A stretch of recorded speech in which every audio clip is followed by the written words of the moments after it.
Thanks for attending the webinar today, everybody.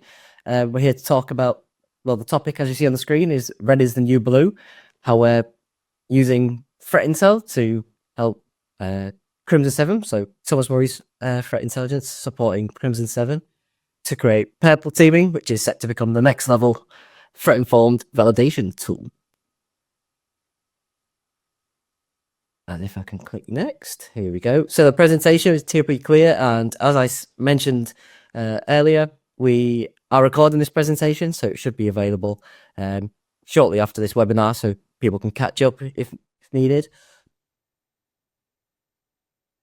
And I would like to apologise at the start. I do have a bad cold at the moment, which might mean I'll cough, but I will try and mute as best as I can. But a little introduction to myself before I hand it over to Vito. My name's Stephen Green. I'm the Threat Intelligence Lead at Thomas Murray. I've been working within intelligence for over 16 years now, across mainly within the military for the probably first 12 years of my career, within strategic intelligence, open source intelligence, counter-terrorism, worked on UAVs for a while, and then finally ended up doing cyber threat intelligence for the Royal Air Force, which then meant I needed to leave, and I joined Kroll to work within incident response and digital forensics, which I did for just around 3 years before heading over to Thomas Murray, where I think I've been here for 18 months or so now, where I lead the threat intelligence team, which we're going to speak about at some length hopefully today. And I'll hand over to Vito to give his introductions. Hi, Vito. Sure. Let me know if my voice is a bit choppy, because sometimes I see that it's slow on the video. My name is Vito. I'm a cybersecurity expert from more or less in the cybersecurity field since more than 20 years. So it makes me feel a little bit old.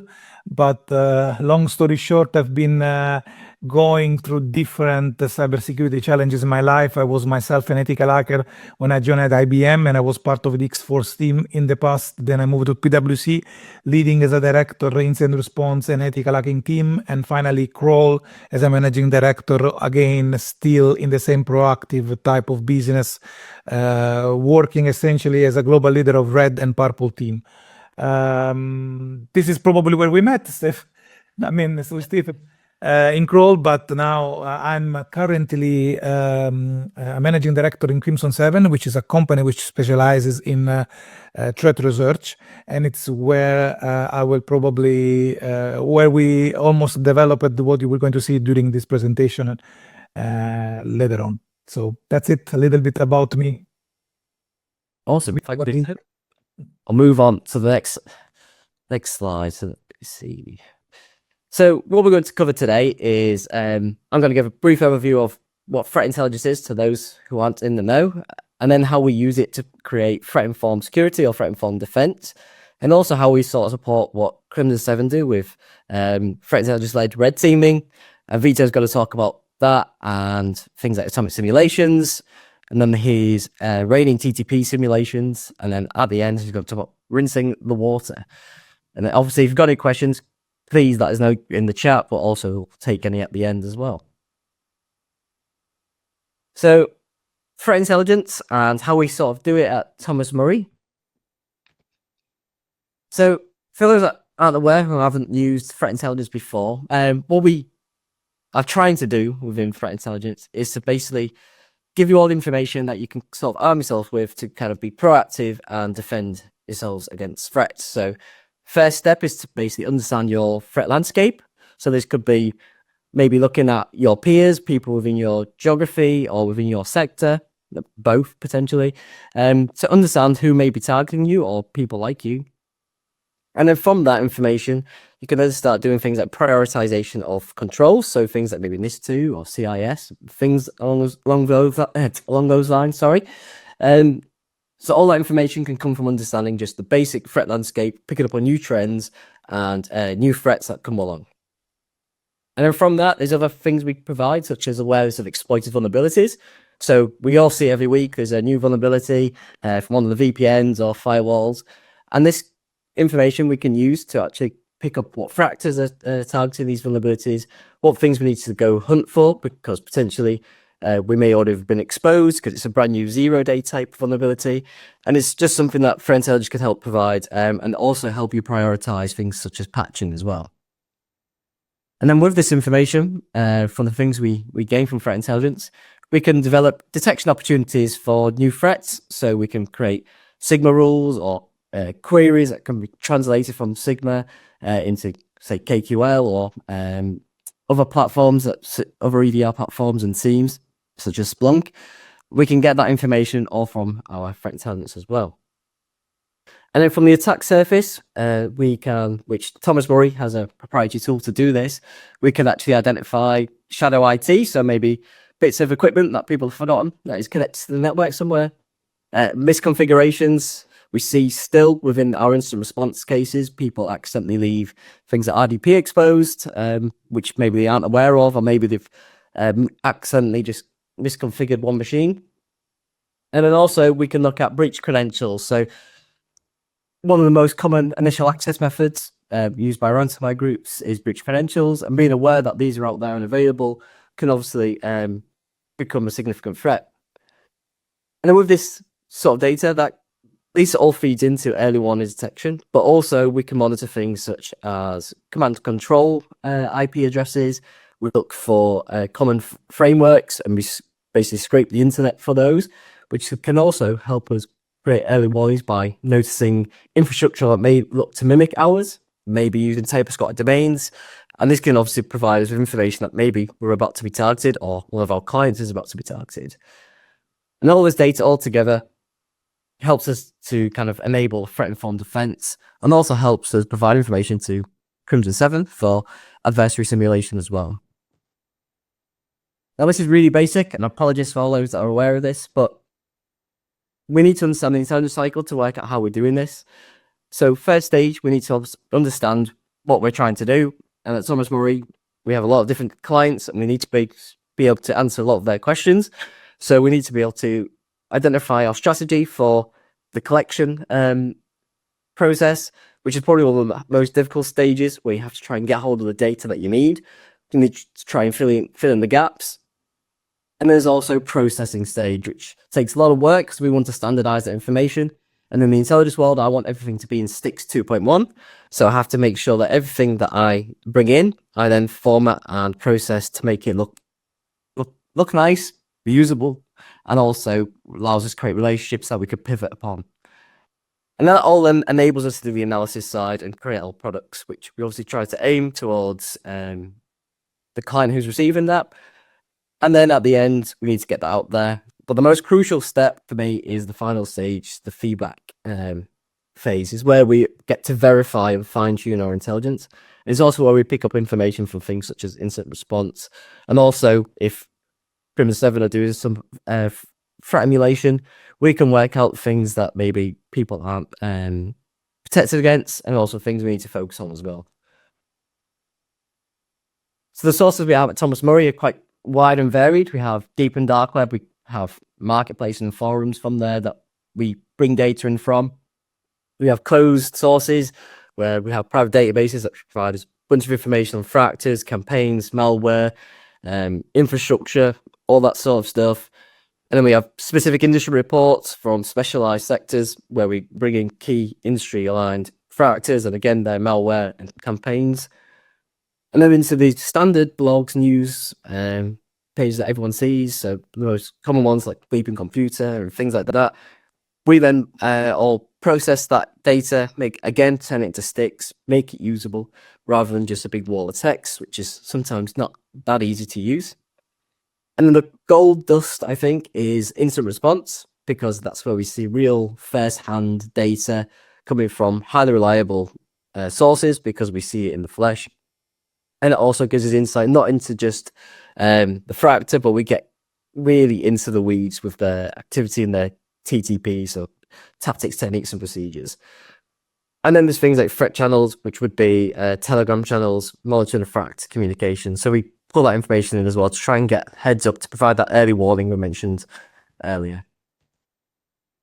So as I've mentioned and alluded to already, the intelligence goldmine, many organizations, including MSSPs, don't collect critical incident response or suspicious event data. And that's really where the real good intel is. It's very frustrating when you have this great data set which isn't being utilized. And something that often gets overlooked as well is failed attempts can really help you build an understanding of that threat landscape and thwarted incidents as well. Because if a threat is trying to get in, that means you are being targeted, which means you can potentially profile that threat actor, look at what they're doing elsewhere in the world, find other reporting relating to this activity, and that can really give you a much more in-depth understanding of who's targeting you and your threat landscape. And then the red team exercises are also pivotal in providing an in-depth understanding of your threat, of your attack surface as well as combining all the other sources we've already mentioned. And this is a crucial part is when we have that feedback phase, because the intel we provide, it gets sent out, and if we get told, yeah, this works really well, this has actually detected X, Y, and Z, or it's actually been proven to be correct, or adversely maybe hasn't been useful, this is where we can refine and tune and make sure that the intelligence is more accurate. So moving on to threat-informed security. So it's basically how do we become more useful using threat intel? The bottom line there, as it says, is threat intelligence must be actionable, and that's really key for me. We have a lot of large reports. I create large strategic reports, which are really useful to provide situational awareness, but making them actionable so people can use that. So people within our field, within cybersecurity, can actually go hunt for threats is really important. And that's where the value really is. So it's more than just indicators. We have indicators of compromise, which everyone knows about, such as IP addresses, hashes, files, domains, etc. We also have indicators of attack or activity, which would be things like TTPs, what the threat is actually doing, and another future attack, which may be Telegram chat, or maybe information on the dark web, or breach credentials, and that sort of thing. So what do we need to answer is part of that first stage I mentioned in the intelligence cycle, but planning phase is, what do we look like to a threat actor? Who is targeting our peers and competitors? What is happening geopolitically? Something that's often overlooked, because just because we are part of the UK and we're part of that basically wider overarching UK PLC, I guess, could mean that we're at risk for being targeted from groups such as No Name, a hacktivist group who are anti-Ukraine, anti-NATO, and they will look to target people within the UK just to try and obviously push their message out there. And something else we try to do at Thomas Murray is work out what the cost of a data breach may be. So depending on your sector, your size, the country you're based in, how much would it cost if you've been ransomware? How much would it cost if you have a data breach? And that's something that we're trying to answer all the time. And also, have we seen this threat before? We can look historically, and then obviously this is where our feedback loop comes in, and we can start identifying past attempts of attack.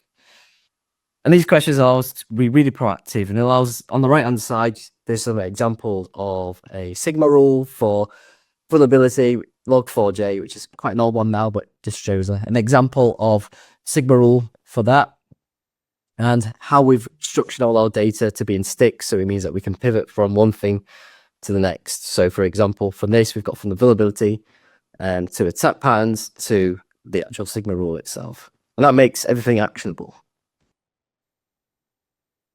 So again, what's useful for things we actually provide, indicators of compromise is really basic, and obviously they can't be used as a silver bullet, but what's sometimes nice with indicators of compromise, and I've seen this live in the flesh on incident response cases, is if you track C2 nodes, Cobalt Strike, etc., number of times they flag up in on EDR for incident response cases happens all the time. So as soon as you see that, maybe it's pre-ransomware, pre-data breach, you see a fractures C2 IP flag up, you know that you could be about to experience something worse down the line. So this is really useful to obviously have that ready to go. And this also helps you proactively hunt as well. So if you're tracking things like C2, you can constantly search this data all the time to make sure that you aren't being basically targeted. And then from the threats that we're tracking, we can then create Sigma detection rules, hunt specific techniques used by the threat actor. So this is when we start looking at the detection engineering aspect. So we now know what threat is doing. We can then go and make a bunch of rules, Sigma rules, turn into KQL, whatever it could be, to then go and actually hunt for these techniques. So the threat could be in the network somewhere hiding in a corner, and we can now go look for them. And what also we can do is identify overlapping trends and techniques to also prioritize controls. So just be proactive. So things we see all the time, let's go and try harden and mitigate these threats before they would actually affect us. And then we can validate those by using Crimson 7 to do purple team to make sure that we are hardened sufficiently and detecting the right things. And that's what hopefully makes CTI useful. I just wanted to put a bit of a war story in here. One example case. I had a few to choose from, but this one's so basic. I thought it was just a really good highlight of where threat intelligence can be useful.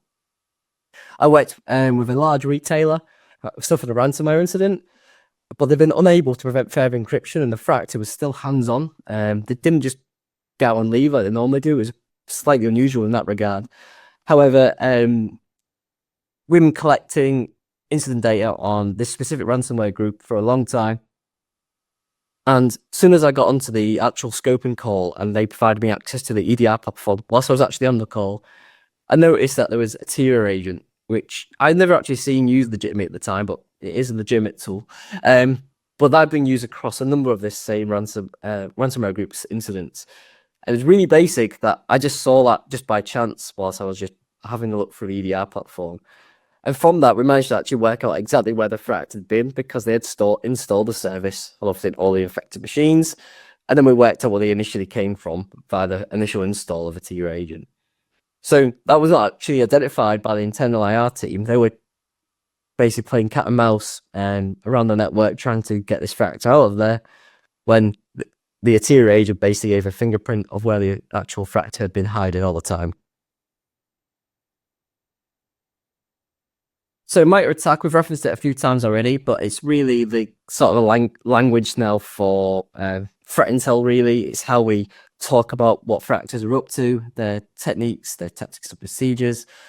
This isn't 100% accurate. I just split it for because visual reasons, really.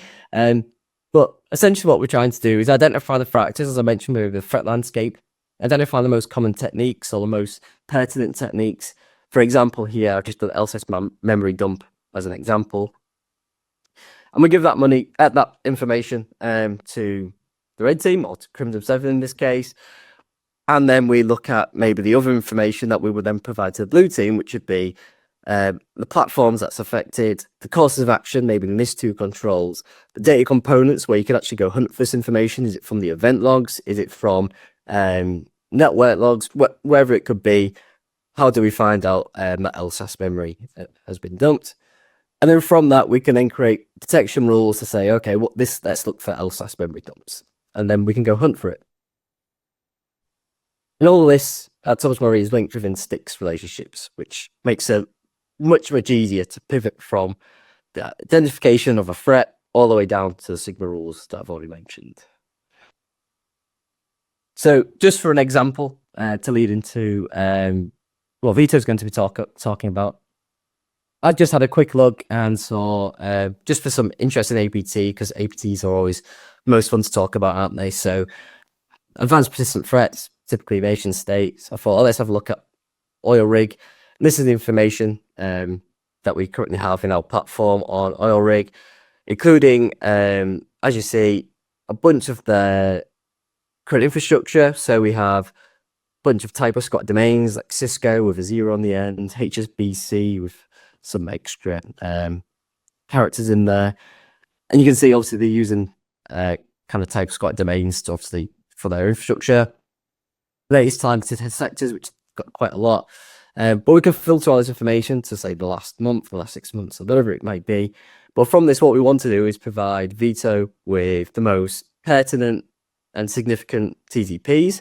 So we filter on those and then provide Vito with a basically a list, but this is from the attack navigator, which MitraAttack provide. You can have a look on how common these are. So red means it's not the most clear on this slide, apologies, but the deeper the red, the more pertinent they are, the more common they are. And we can filter on those as well. And this is what we provide to Crimson 7. So a list, obviously we've got permissions and the platform associated with that. But from this information, this is where Crimson 7 start to do their magic and provide the threat intel-led red teaming, which I will now hand over to Vito to talk about. Thank you, Stephen. Now I have a couple of goals. One is to explain you very clearly how we're going to use these TCPs. TTPs is probably the center, the concept of everything we built is really built around the TTPs. And the second thing, I would like to let you think about how this complexity has been evolving across years. If you think that Stephen's already said it, that essentially the number of threats are growing exponentially, or they're growing very fast, and we have to deal with an enormous amount of threats and validate them against our security controls. Just to give you an idea, a few days ago I was looking at the numbers. CVEs released during 2024 rose up to 40,000 new vulnerabilities. So how to make sure that we can cope with this continuous piece of new type of attacks, or TTPs. And that's why you hear everywhere about this continuous concept, the concept of continuous testing. The idea to join together the validation of controls, so the assessments and the threat intel, it's not new. If you go to the next slide, please. In 2014, CBEST was one of the pioneers in the idea of launching a red team. It was completely inspired from what the Intel is providing as data. At the time when I was there, I was involved with Crest and CBEST at the time. And the idea was very simple. Follow what was defined at the time the kill chain, and try to emulate a kill chain into your environment via red team. So it's one standalone exercise, start, stop, vertical, trying to penetrate, reach some objectives, and emulate what the APTs are doing. At the time, this kill chain was very popular. Lockheed Martin kill chain. I remember I was talking to one of my ethical hackers in my team, discussing how beautiful was this approach, and he told me, really? The kill chain? Who said that I'm an hacker? Who said that I'm going to follow exactly these steps in this order? I mean, in the end, hacking is about creativity, and really trying to frame the behavior of an hacker through a series of steps sometimes might sound a little bit complicated. But the idea to have a series of steps from outside to inside in a vertical penetration that trying to describe how we should emulate in a scenario, how we should emulate an attack, makes a lot of sense. In the next slide, I will, next slide, please. This model has been adopted widely. After CBEST in UK, a copy, more or less a copy of that model was done in Europe. I was involved at the time, I was working with PwC, and I was involved in some of the Tiber EU testing initially, and it was a kind of interesting experience.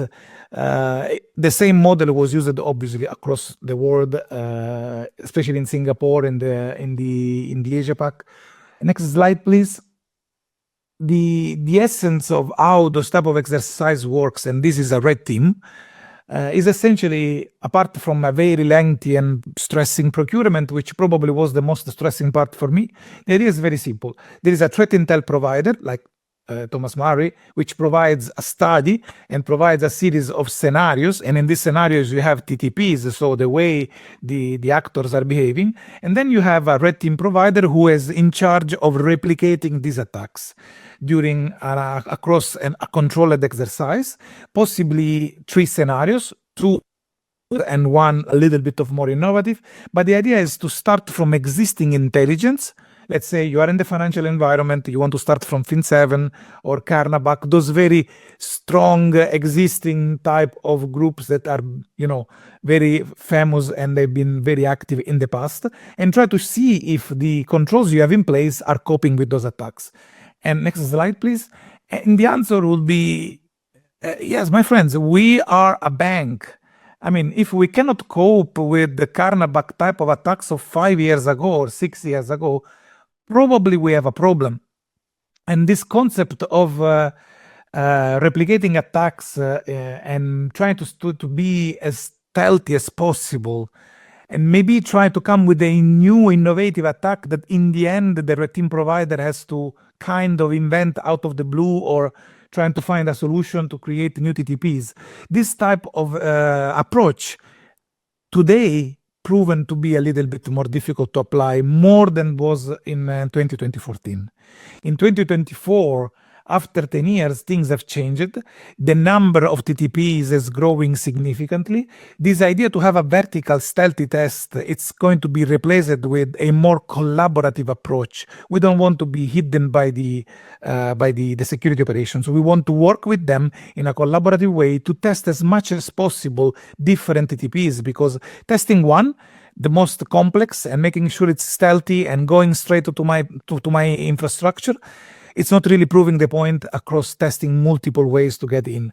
And these approach have been proven also to bring some complexity. So trying to solve this problem, what is the solution? I mean, I'm stating here the problems, what are the possible pitfalls, what has been the solution across the years? Across the years, the solution is moving from traditional red team, which is a vertical approach, very straight, very narrow, to trying to prove that you are vulnerable and hackable, to something different. The next slide, please, which is the purple team. In the purple team, the goals are different because you want to simulate as much as possible atomic attacks across the entire infrastructure in a wider way to see if actually there is something good in my security stack, if my security stack is working or not, and where I have to improve. So we are moving essentially from traditional kill chain approach, red team based, project based, more and more into the direction of a purple team collaborative type of exercise.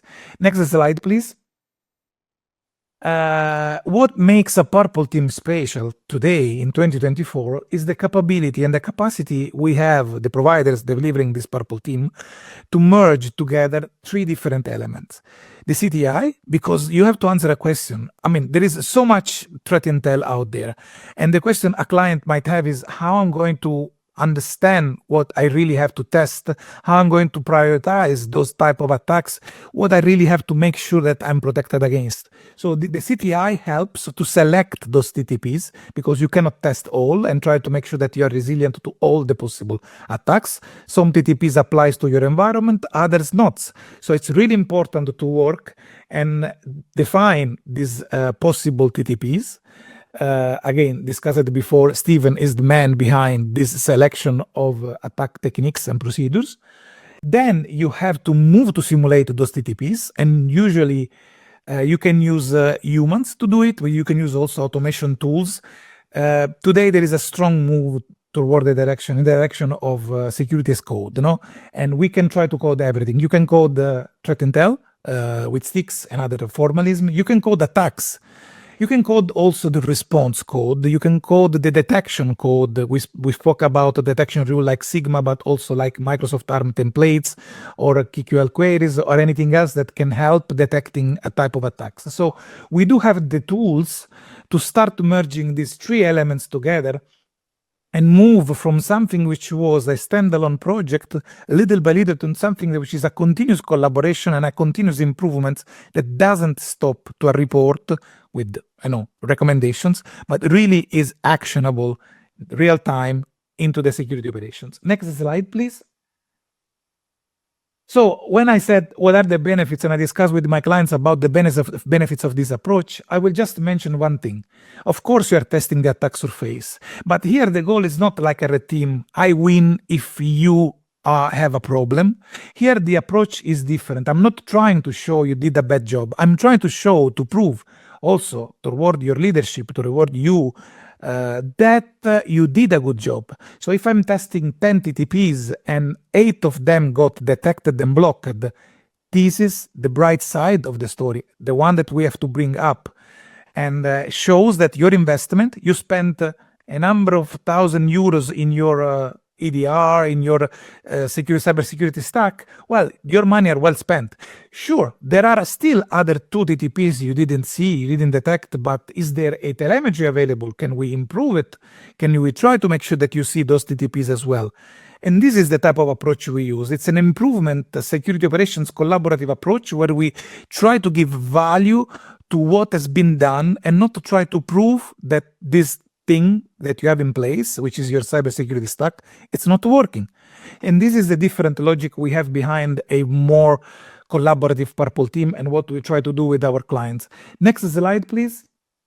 I'm going to speed up here. Traditionally, a Purple team has been seen like a little bit like a glorified red team. No, you have these collaborative relations with the security operations. So you sit with them, you prepare the exercise, you know what scenario you're going to execute. Maybe you take a series of TTPs. Stevens gives me 30, 35 TTPs to test. So I'm going to tell you those are the TTPs that we were testing. We drop all of them, we test them. And again, I insist on that. A valuable Purple team exercise is hybrid. It's not tool-based. It's not only tool-based, but it's also human-driven. There are certain TTPs that are so complex that cannot be coded yet and cannot be obviously emulated by not having a real ethical hackers behind the screen. Some others are very simple, baseline, by the book. You can automate them. You can use whatever atomic type of testing and you can execute. But what I'm trying to say is that just a tool that you can buy and put it in your infrastructure, a pen test tool or a continuous pen test tool, sure, they can cover some of these TTPs, but our goal is to cover a wider and more complex range. You wrap up, you do report, you go back to your management, you have a fantastic list of TTPs executed with the statistics and everything else. Next slide, please. The idea is very simple. I will go very fast on this one and move on. If you look at the different traditional red team phases that has been somehow introduced by CBEST 10 years ago, the in, the true, and the out, at each stage of this attack or the attack of the kill chain, you have different things that an hacker will try to do, no? The different type of, I would call it, kill chain steps are initial access, code execution, control outside, command control, and post-exploitation.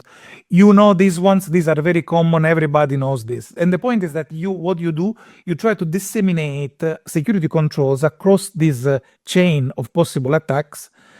If you're possibly, if you are trying to block initial access, you are trying to use, I don't know, anti-spam, anti-phishing techniques, safe links, and all the rest, antivirus. If you try to avoid the code execution, you have your super strong EDR. If you try to avoid the command and control, probably you are using a proxy or something else to control the internet traffic, and so on and so on. The idea of TTP's validation is distribute. Can you please hit a button, please? Disseminate across the entire kill chain, not only test the initial access, but test at each single stage with a different TTP in order to give you a little bit of a view on how your cybersecurity stack works. And this is more or less what comes from the MITRE attack framework. No? Steps in the MITRE attack frameworks, you have TTPs mapped to each step, and you can map exactly how things are working or validate how things are going in your infrastructure. So this is exactly the MITRE concept simplified. Next slide, please. So the idea is, sure, this is clear now. We can test a series of TTPs and we can run a project and get a fantastic report with a map and check which TTP is somehow handled well in my cybersecurity stack. Okay, fine. And I will have a wonderful color at the red, green, and possibly orange. I hope a lot of green, but I will have a map very MITRE-like, and I understand more. But when we are talking about continuously testing, this is a kind of nirvana of the moment in cybersecurity. How we are going there? And the answer, trust me, it's not running 4 times the same exercise. No, we could run a purple team 4 times, 1 per quarter, and you can go back and say, I'm doing a continuous test. No, running 4 times a purple team, it's not continuous purple team. And we tried to work hard to move all these concepts to a different model. Can you go please to the next slide? And we moved from what you heard before, which is the drop model, which we keep doing with our clients because some of the clients are not still into the move into continuous testing. They're still into the traditional standalone testing. So the drop model is still very valid. We are moving to what we call the drip model, where instead of dropping 30 TTPs and testing all of them in one project, we keep dripping TTPs during a long time. As more stuff comes out, as more Stevens communicate to me new type of TTPs or to new stuff, we work to try to emulate these TTPs. This is what a research lab does, and this is why we like to call ourselves a threat research lab, because we keep emulating those new TTPs as they come out, and we keep testing those, scaling to all our clients that as are working with us. So the drip model is essentially lighter, will keep your team less busy because we are not engaging your security operations all of a sudden for 30 TTPs. We keep dripping down new stuff as they come. But obviously, next slide, before we start dripping TTPs, we need to baseline you. I mean, at least the basic. So the idea is that this type of project works in a different way. We set up a testing infrastructure at your site. It's completely permanent. We do have all access, continuous access. Our team, our operators, purple team operators, has continuous access to this infrastructure. And we start with a baseline testing where we want to rate the basics. We drop all the TTPs from a baseline collection. And fine, after this, we move to this continuous execution model where we keep dripping more complex TTPs and we keep dripping human hybrid type of executions as we go. Obviously, there is a reporting that has to happen, but the idea is that we don't want to stop at just dripping, but we want also to have a direct connection into your security operation to make sure that detection engineering, which comes after, helps in securing and improving on those TTPs. Next slide, please. And this is better explained a little bit later. And it becomes a little bit technical, but I don't want to scare anybody, and I will go very, very repeating what I already said. The concept of purple rain, where we drip or rain TTPs, is very simple. We install this permanent environment, a simulation environment, and on client prem. We work together with Thomas Murray because we need this CTI, and we set up a breach simulation infrastructure. This breach simulation infrastructure has a front end. It's a portal where clients can see what's going on, because if there is a continuous type of testing, obviously it's not like having a project, 30 TTPs, start and stop, you can monitor what happens. You might need to have a different way to track what's going on in real time, what type of test, what type of TTPs are tested. So there is a little bit of a portal where you can see the threat intel, which is crafted for you, but you can also see what type of TTPs are scheduled for testing, what will be tested, and what has been tested. And obviously there is always what I like more to insist, this is AI time. I know we can automate with AI the execution of TTPs and do magic things, but the value today of an operator, a purple team operator, which interacts with your environment and make sure that the simulations are executed properly in your environment and make some sense, it's still very, very high. The moment the AI will replace this completely, I'll think about what to say. But today, I can proudly say that the value of a human, it's still very high. And next slide, please. A client portal, I already discussed about that. The client portal essentially is just a way to make sure that the client has more visibility during this entire process. Reports and all the rest can be downloaded from there, but the idea is that you really see what TTPs has been executed and what is the outcome. Next slide, please. And finally, to to give to create the cherry on the cake, on top of the cake. It's not stopping at the report, as I said before, but it's giving more value to those simulations. It's not just giving a report or telling you were good in these TTPs and you were wrong in this other, but there is something more you can do, which is more tangible, more actionable, and more valuable. Next slide, please. When we execute a TTP, and now I'm a little bit more distant from the threat intel concept, which has been very present until now.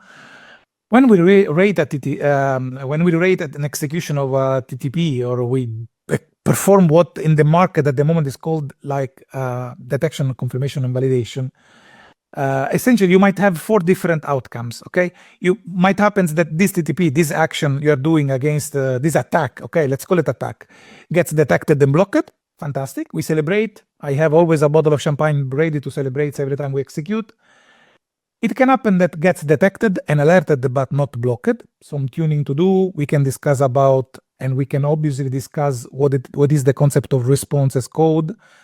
But the real value we want to provide is on case 3, when something is visible because you have the right telemetry in place, you bought the right tools, and you are acquiring your telemetry in your nice SIM, in your in your log analytic workspace, whatever. It's your pool of data, but you aren't getting an alert, or you're not acting on that specific TTP.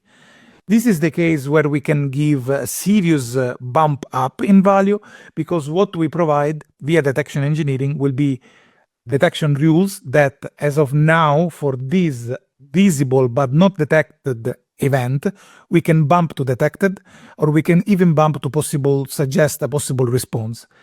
And finally, there is also a 4th case, which when the TTP runs and you're completely invisible, it's what in these slides you see as known. Essentially, didn't get detected at all and didn't generate any log, any type of data. This is the case where obviously we want to stay very close to clients, and this is why, again, humans are still has still a value in executing this type of managed service. This is where we want to stay close to clients, because we want to advise how you could possibly improve. But this is essentially bumping up the amount of log, the amount of visibility, is changing and improving the visibility you have across your infrastructure. It's a little bit more tricky. Next slide. In real life, as I said before, we are rating detectability and visibility. Those are the 2 elements we rate. How in particular TTP is detectable, and we rate it across a scale 1 to 5, whatever, things that you are very used to in terms of metric. But the visibility is another important rating to give. It might be totally visible but not detected. You might have plenty of logs to detect this TTP, but you didn't react on it, or you didn't alert on it. And the idea is that we move from that status to detectable through, I don't know, we might generate you a Defender XDR type of KQL rule. We might work with to give you a Sentinel on an ARM template to import. Most likely, those type of information will come in a GitLab repository, in a Git format, or it's code. So we are handing over code to you, and you can decide how to deploy this code. You can rate how the code is noisy in your environment. So it's a little bit of work also on your side, for sure. But certainly the idea is to manage as much as possible of this process on our side. Next slide. I will close now because time is running out. But we have been, across the years, we've been testing, and probably, to be totally honest, it's not just a couple of years I'm doing this. We have been done this for almost 3 or 4 years, and we have been observing the evolution of Purple Team. Also in my previous company, we had projects that were going into this direction. The idea again is that obviously in the end, unfortunately, obviously in the end, you always will get a PDF, a report, an executive summary, because you want to understand what is the trend, what type of results or outcome evaluation you have on your cybersecurity infrastructure. So obviously you will get something that is usable also at the leadership level. But the idea is that the value here is that you get really something like a GitHub repository, or you get code in your own internal repository that can be deployed in your security stack.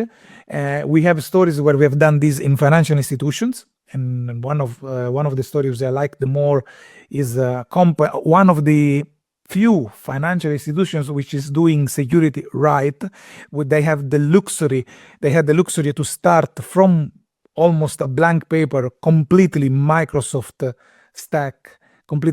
security stack, so very homogeneous, where they can go from threat intel to a logic app in the response world. And this is fantastic because when you don't have this inherited legacy, like a big bank or a bank which is since a lot of years can have, when you don't have the legacy with you, if it's something new, you can apply straightforward this concept. You can apply straightforward the Microsoft model and make sure that you value the investment you do in licenses, because all these things costs. And we had the pleasure to work with them, providing all these aspects, but at the same time, really point by looking at the Maitre framework where more improvements were needed. So I remember that something was very, very interesting. When you look at the Maitre and you say, we expected something like we were more strong in the left side of the framework, but in reality we are not, and by surprise we are weaker there, and we have to improve. And at the contrary, the right side, which is the more internal in the kill chain side of the Maitre framework, is stronger enough. Everything's working fine, and I'm glad I can report back to the bank board that we are doing a good job there. Those are the stuff that really makes this type of services very valuable. I have nothing else to add, and I think we are running a little bit out of time. I tried to go as fast as possible. Maybe we have a few minutes for questions. Yeah, I think we should have a few minutes if there are any questions. Or last slide is with a thanks, so we want QA. Fantastic. I was expecting the typical thank you. Yeah, please let us know if there's any questions. Please fire them in the chat, or I assume we could unmic, which I'm sure someone can help us with if needed. Unmute even, did I say unmic? If you want to drop, also you can drop a question in the chat, no problem, we'll try to answer.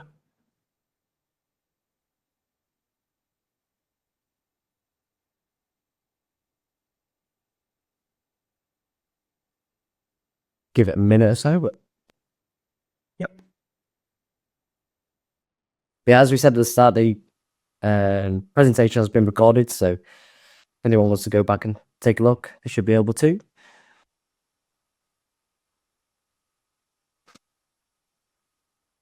Obviously, you can reach out to us on the emails you see on the screen here as well. So if you don't feel like you want to have a question now, or you think of something later, please do get in touch. We'll be happy to help. I obviously help with anything threat intelligence over at Thomas Murray. So if you need any help with that, or instant response, or anything along those lines, obviously you can let us know. Appreciate all your time today. Thank you very much. Been a pleasure, and hopefully we'll see you at the next one.